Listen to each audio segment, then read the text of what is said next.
Adelante, chicos.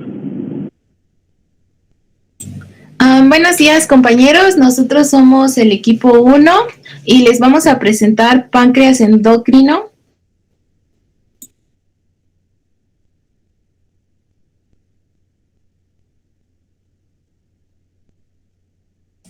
Ok, vamos a comenzar con el páncreas de manera anatómica e histológica.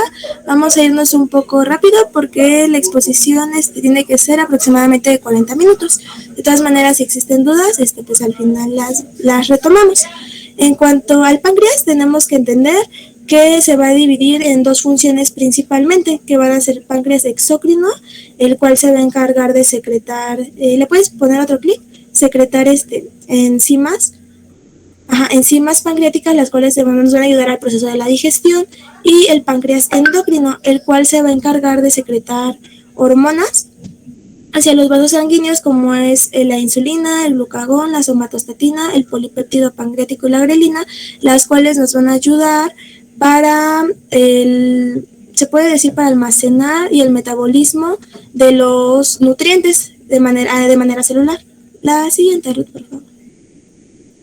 En cuanto a su anatomía, es de color rosa asalmonado, de forma alargada, de 12 a 15 centímetros de longitud aproximadamente, de consistencia firme y superficie lobulada, como lo podemos notar en la imagen, y va a estar localizado a nivel del lumbar 2, va a pesar entre 75 y 100 gramos en el adulto aproximadamente. Se va a encontrar localizado de forma retroperitoneal. A su derecha vamos a encontrar el duodeno y a su izquierda el vaso.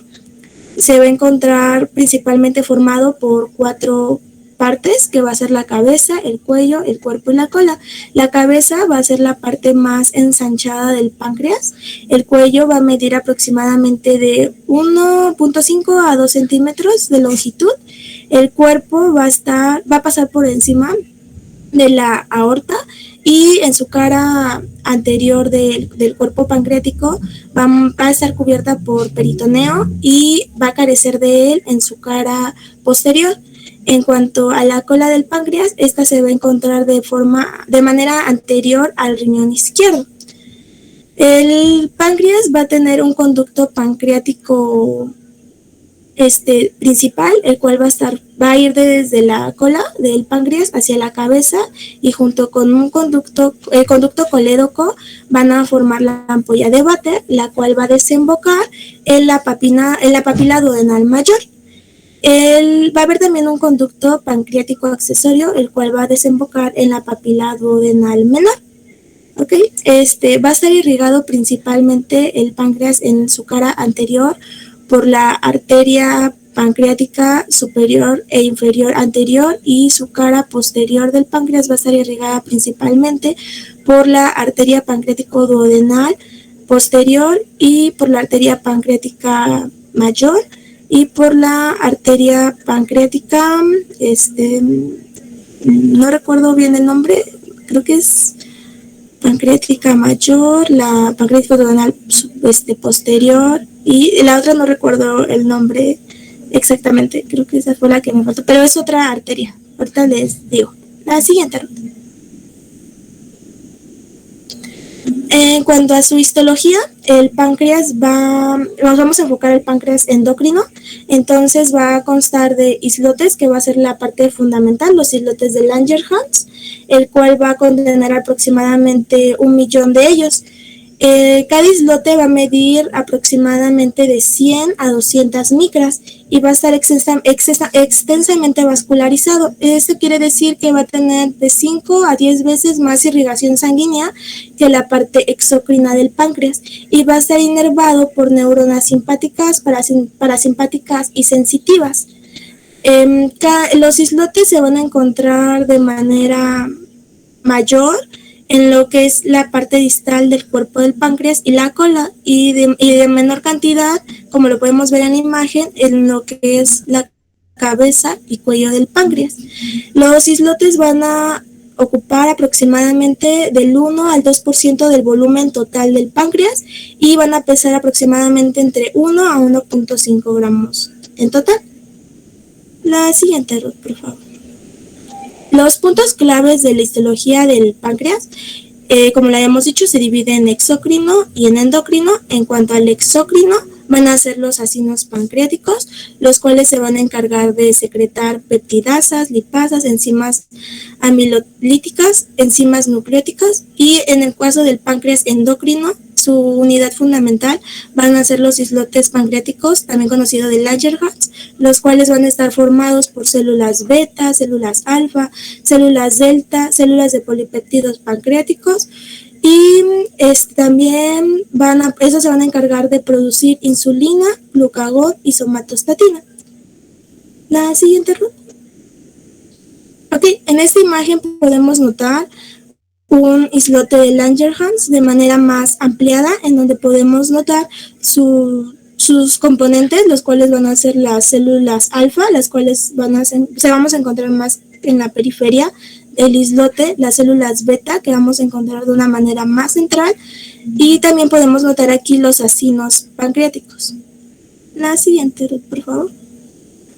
En cuanto a su distribución celular, los islotes de Langerhans, aquí les quise poner un código de colores, va a estar formado por células principales y células secundarias. Las células principales van a ser las que van a estar con un color verdecito y las células secundarias con un color naranja. En cuanto a las células alfa, esas van a ocupar aproximadamente del 20 al 25% del volumen de los islotes y se van a encargar de secretar glucagón principalmente, y esos van a estar localizados a la periferia del islote. En cuanto a las células beta, va a ocupar aproximadamente entre el 55 al 68% del volumen total del islote, y su función principal va a secretar o producir insulina, y ese lo vamos a encontrar en la parte más central del islote. En las células delta van a ocupar aproximadamente el 10% del volumen del islote y van a contener somatostatina. Igual se localizar en la periferia del islote mayormente, y las células delta 1 van a elaborar un polipéptido intestinal vasoactivo, el cual va a ser capaz de activar la glucogenólisis o meter al paciente en un estado de hiperglicemia. En cuanto a las células heterocromafines, esas se van a encargar de sintetizar grelina y serotonina. En cuanto a las células del polipéptido pancreático o células alfa, estas van a ser el de 2 al 5% del volumen total del islote y van a contener un único polipéptido pancreático. Estas células de polipéptido pancreático, aparte de estar en la porción endocrina del páncreas, también van a estar en la porción exócrina del páncreas, y por lo regular van a estar concentradas en la parte anterior de la cabeza en la parte posterior, de la cabeza del páncreas. Estas nos van a encargar de que se puedan secretar enzimas pancreáticas y también enzimas intestinales para ayudar a la digestión, así como también pueden ayudar a inhibir la motilidad. La siguiente, Ruth. Aquí les quise poner un ejemplo y unas laminillas de un corte histológico del páncreas, y podemos notar que aquí podemos ver que como las manchitas blancas serían los islotes de Langerhans, pero en esa tinción de hematoxicilina no podemos notar muy claro cuáles serían las células beta, las células alfa, las células delta. Entonces les quise poner esta imagen arribita, la cual ejemplifica de una mejor manera, la cual nos menciona que con la tinción de Marjorie-Assange se pueden distinguir las células en los islotes de Langerhans. En el caso de las células beta, las cuales habíamos dicho que se van a encontrar en la periferia por lo regular del islote, de manera central al islote, y van a encargarse de producir insulina. Estas van a tomar un color pardo anaranjado tenue con esta tinción, la de Marjorie-Assange. Las células alfa, que por lo regular se encuentran más en la periferia del islote, van a tomar un color rojizo más fuerte, y las células delta, las cuales van a contener somatostatina, van a tomar un tono azulado. Estas van a ser más grandes, pero también vamos a notar las que son más pálidas con esta tinción. La siguiente, Ruth, por favor.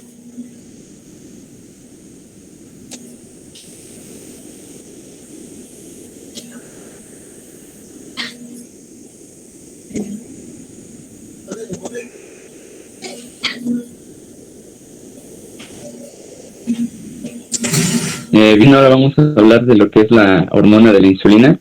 Como sabemos, esta es una hormona con funciones anabólicas sobre el metabolismo de carbohidratos, lípidos y proteínas. De manera general, su función es hipoglucemiante, a diferencia de la hormona, del glucagón, que es hiperglucemiante. La siguiente, por favor. Bueno, como ya les mencioné, su principal acción es hipoglucemiante, pero sus acciones hipoglucemiantes derivan en que intervienen diferentes mecanismos o permiten ciertas cosas, que es lo que vamos a revisar a continuación. La siguiente, por favor. Bueno, iniciamos con el estímulo. La insulina es capaz de estimular la captación de glucosa. Como sabemos, la insulina va a actuar sobre tejidos insulinodependientes. ¿Qué es esto? Que requieren de insulina para así poder captar la glucosa, a diferencia de algunos tejidos como el tejido nervioso, que no necesita de la insulina para captar la glucosa. En este caso va a actuar sobre sus receptores de insulina y van a favorecer la translocación de los glucotransportadores, proteínas GLUT, en el caso, por ejemplo, del hígado, la GLUT2, y en el caso de músculo y tejido adiposo, la GLUT4. Entonces, lo que va a provocar es que estos transportadores se desplacen a la membrana plasmática y se sitúen. Entonces, así ya la glucosa ya va a poder unirse a su receptor y ya va a poder realizar sus procesos que tiene que realizar en las células. La siguiente, por favor. También va a ayudar a estimular la síntesis de glucógeno, el proceso que nosotros llamamos glucogénesis. Aquí, pues, lo que va a hacer es que... bueno, gloria, lo de la arteria que les mencionaba. Aquí lo que va a hacer es que, como el cuerpo es muy inteligente y sabe que la glucosa y la energía que nosotros tenemos de más la debe de ahorrar, la debe de pues, mantener de reserva, lo que hace es que esta glucosa, a través de diferentes enzimas y diferentes etapas, la va a transformar en glucógeno para tenerla de reserva. Por ejemplo, en el ayuno, que luego se utiliza mucho el glucógeno, se transforma en glucosa. La siguiente, por favor.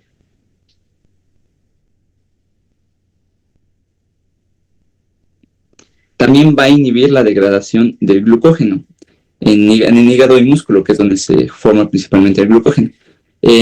Estos son, como se llaman, mecanismos opuestos, glucogénesis y glucogenólisis. Aquí va a inhibirla porque como sabemos, su acción es hipoglucemiante, o sea que va a evitar que los niveles de glucosa sigan aumentando. Entonces, la glucogenólisis lo que hace es aumentar la glucosa, entonces va a inhibir este proceso completamente para que así los niveles de glucosa estén normales, por decirlo así. Aquí recordemos un poquito de la glucogenólisis, es el paso de glucógeno a piruvato o a glucosa 6-fosfato, perdón, que de ahí se puede ya meter a la célula o transportarse en sangre a través de glucosa. La siguiente, por favor.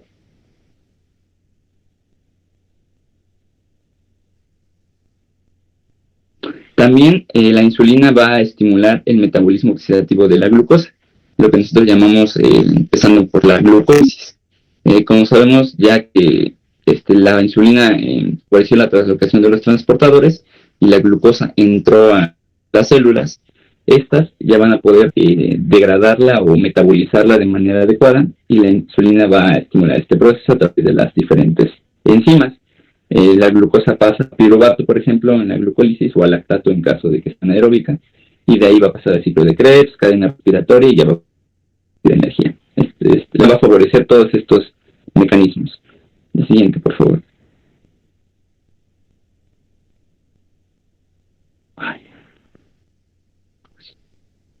Ahora va a inhibir también lo que es la gluconeogénesis hepática. Recordemos un poco, la gluconeogénesis es la producción de glucosa, a partir de precursores no glucosídicos. Recordemos que la gluconeogénesis va a ser como un proceso degradativo, por decirlo así, por las proteínas musculares. Lo que va a hacer es degradar las proteínas del músculo y transformarla en sustratos para transformarla en glucosa, por ejemplo a la alanina. Entonces es un proceso degradativo, y aparte la gluconeogénesis, también recordemos, gasta más energía transformando esos precursores a glucosa, que cuando la glucosa ya se transforma en energía otra vez. Se pierde más energía transformándola que recuperan, y no se recupera la misma energía. Por lo tanto, la insulina inhibe este proceso para evitar el desgaste necesario de energía, y porque también debe mantener los niveles de glucosa normales. El siguiente, por favor. Recordemos que algunos precursores son el lactato, la alanina y el glicerol en la gluconeogénesis.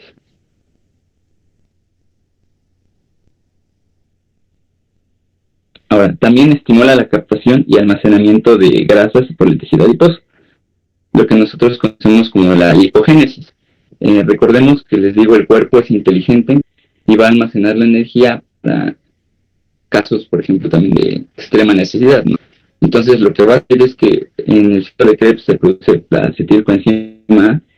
Esta se va a transformar en ácidos grasos, luego en acilcoenzima A, y esta se va a unir al glicerol y van a formar los triacilgliceroles. Van a ser otra fuente de energía, una fuente de agua, en caso de que sea necesario, o en caso de que haya mucha demanda de energía. Así, la siguiente.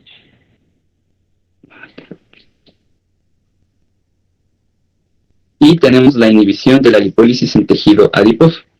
De igual manera, sabemos que la lipólisis es un proceso que cuando la glicemia disminuye en sangre, las hormonas señalizadoras van a estas vías, y lo que va a hacer es que va a degradar los triacilgliceroles en los productos que vimos anteriormente, en ácidos y glicerol. Estos se van a ir a sus respectivas rutas y por lo tanto van a obtener energía otra vez.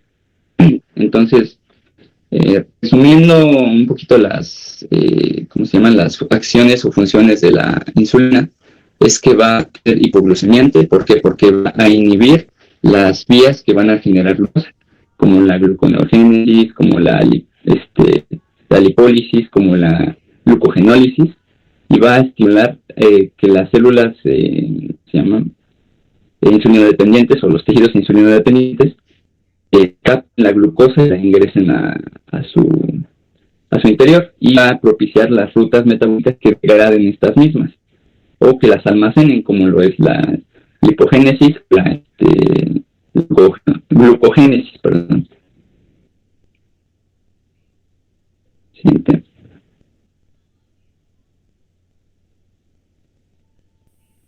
Buenos días, compañeros. Yo les voy a hablar acerca de la secreción de la insulina. Tenemos que la insulina se produce en las células beta del páncreas y deben de secretar de 18 a 32 unidades de insulina al día a la circulación portal. Esta secreción está mediada por estímulos como es la glucosa y algunos polipancreáticos. Tenemos que la concentración basal de la insulina en ayuno, la concentración basal va a ser en una persona sana.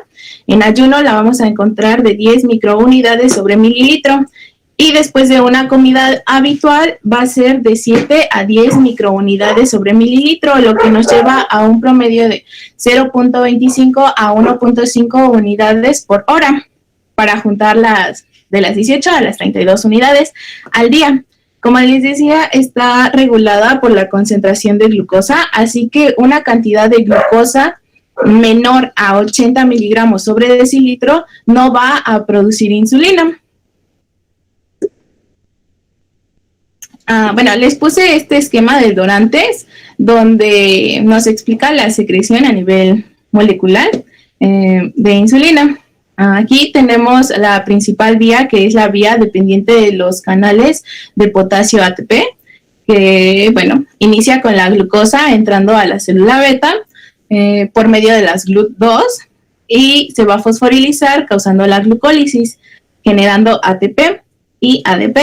Bueno, algo importante es que el ATP y el ADP mantienen abiertos estos canales de potasio ATP. Entonces, al incrementarse en el citoplasma de la célula, causa la expulsión del potasio y se despolariza la membrana, abriendo los canales de calcio, haciendo que se incremente otra vez el citoplasma, causando la expulsión de las vesículas de insulina. Esta es la vía dependiente de los canales potasio ATP. Ahora tenemos la vía independiente de estos canales, que habla acerca de los ligandos hormonales, que son el polipéptido insulinotrópico dependiente de glucosa, o el péptido semejante al glucagón tipo 1, que son ligandos hormonales que van a causar la activación de la proteína G, haciendo que el adenociclasa se active y generando más AMP ciclasa, liberando las vesículas de insulina. Y después tenemos la vía independiente a la de calcio, que va a generarse por la de acetilcolina, activando ¿cómo se llamaba? El diaglicerol. El diaglicerol, y eso va a activar a la proteína sinasa C o proteína sinasa A, que igual van a liberar las vesículas de insulina. Aquí hay otro esquema. Está más bonito, pero no tenía las 3 vías. Y bueno, algo importante de este esquema es la mitocondria. ¿Por qué? Porque después se los voy a explicar. Porque hay otros factores, como les decía, que estimulan la secreción de insulina. Este es un resumen de lo que les acabo de explicar, pero yo diría que lean el libro. Está más amplio.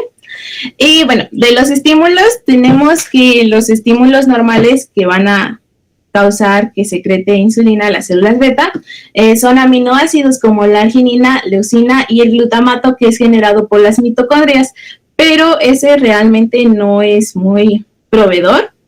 También existen grasas, que son los triglicéridos de cadena media, que van a generar que se secrete insulina, y los polipéptidos gastroenteropancreáticos, como el glucagón, gastrina, colecistocinina, secretina e incretinas. El glucagón, recordemos que también tenemos el parecido, que es el péptido semejante al glucagón tipo 1.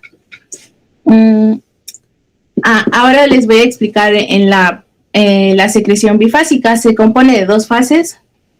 La primera es la glucosa. Cuando la glucosa aumenta de manera repentina, va a causar que se descargue de forma breve la insulina.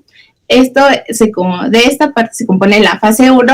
Sin embargo, en la explicación anterior solo sería en la vía dependiente de los canales potasio ATP.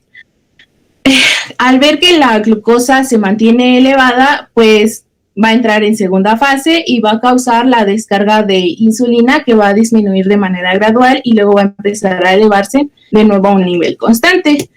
Para eso les puse esta gráfica de Greenspan, donde tenemos que la glucosa se va a disparar y la insulina también. Al ver que la glucosa se mantiene elevada, esta va a bajar de manera gradual. Sin embargo, como la glucosa se mantiene elevada, hasta ahí vamos a la fase 1.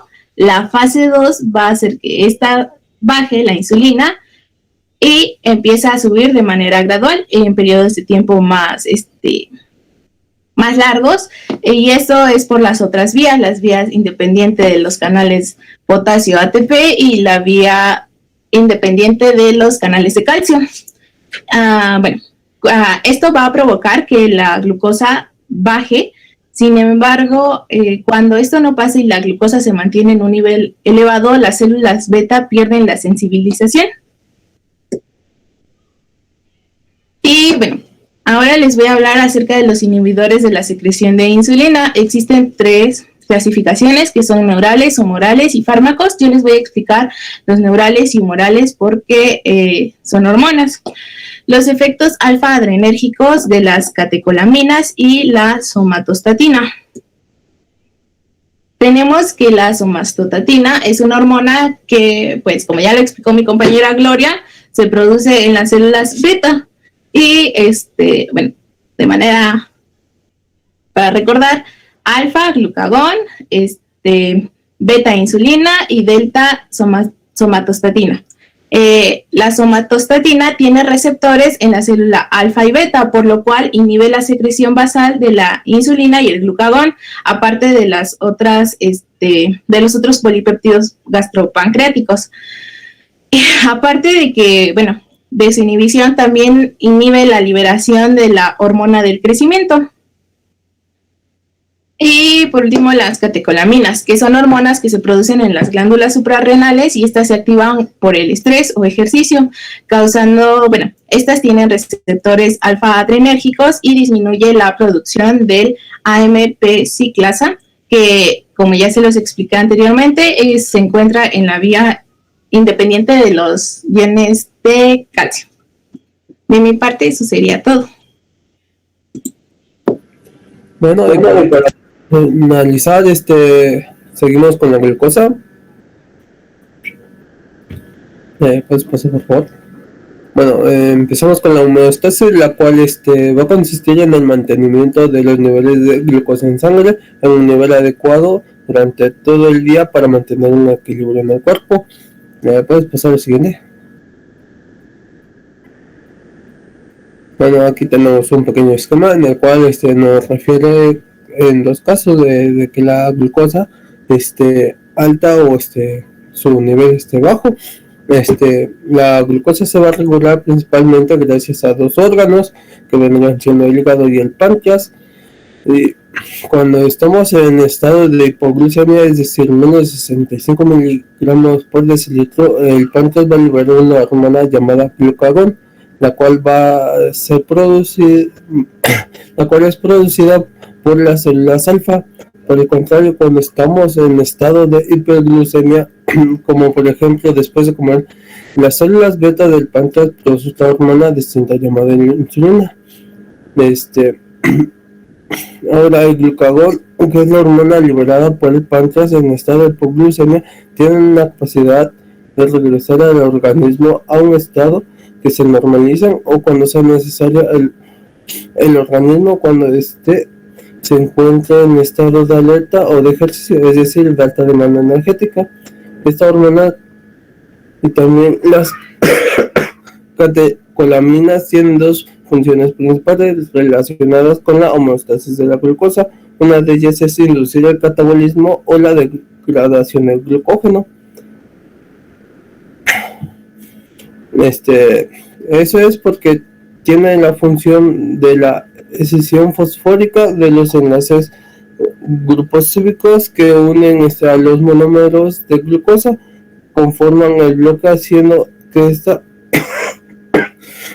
esta se rompa estas cadenas de glucosa y que la glucosa quede disponible para su uso en forma libre en la sangre. Bueno, aquí fácil el esquema. Cuando se encuentra un nivel alto de glucosa, va a pasar el páncreas va a segregar la insulina. Son las células betas, las cuales van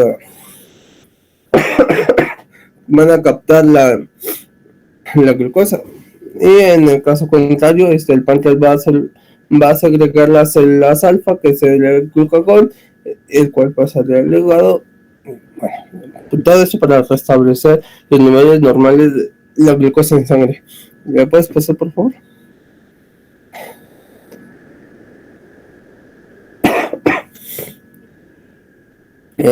Siguiente. Bueno, ahora son los transportadores de glucosa. Estos son, ya les habían mencionado a unos. Pero no, ¿me puedes pasar? Bueno, la glucosa va a entrar en las células por una difusión facilitada o en el intestino y en los riñones, ya sea por transporte activo o secundario, con el sodio. En el músculo, el tejido adiposo y algunos otros tejidos. La insulina va a estimular la entrada de la glucosa en las células al aumentar el número de transportadores de glucosa en las membranas celulares. Le das, por favor. Bueno, tenemos a los transportadores de glucosa acoplados al sodio. Estos van a ser transportadores activos. La glucosa y el sodio se van a unir al transportador de glucosa dependiente de sodio en la membrana apical, y la glucosa se transporta a la célula mediante NAD y se desplaza a través de su gradiente eléctrico y químico. Bueno, aquí tenemos el contransportador, el cual se van a acoplar primeramente los dos moléculas de sodio para así hacer que ésta se modifique y pueda acoplarse una molécula de glucosa. Después estas dos van a poder bajar al citoplasma y ahí van a ser liberadas primeramente la insulina y después las dos moléculas de sodio. Pues pasa. Luego se va a bombear.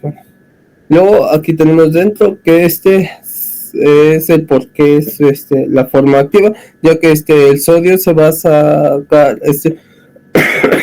de la célula a través de la bomba sodio-potasio, mientras que la glucosa va a ser transporte, va a salir gracias a una difusión facilitada a través de transportadores de glucosa 2 hacia el líquido intersticial.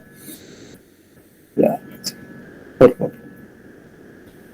Bueno, ahora tenemos que los GLUT, estos van a ser responsables de la difusión facilitada de la glucosa a través de las membranas celulares, las cuales son una familia de proteínas estrechamente relacionadas, las cuales van a envolver la membrana celular 12 veces y tienen sus terminales amino y carboxilo dentro de la célula. La siguiente. Se dice que se han caracterizado 7 tipos diferentes de GLUT, llamados de GLUT 1 hasta la GLUT 7 por el orden de su descubrimiento. Estas van a contener al menos de 492 a 524 residuos de aminoácidos y su afinidad por la glucosa va a variar. Cada transportador fue evolucionando dependiendo de las tareas a las que se les especificó. Se le puede pasar.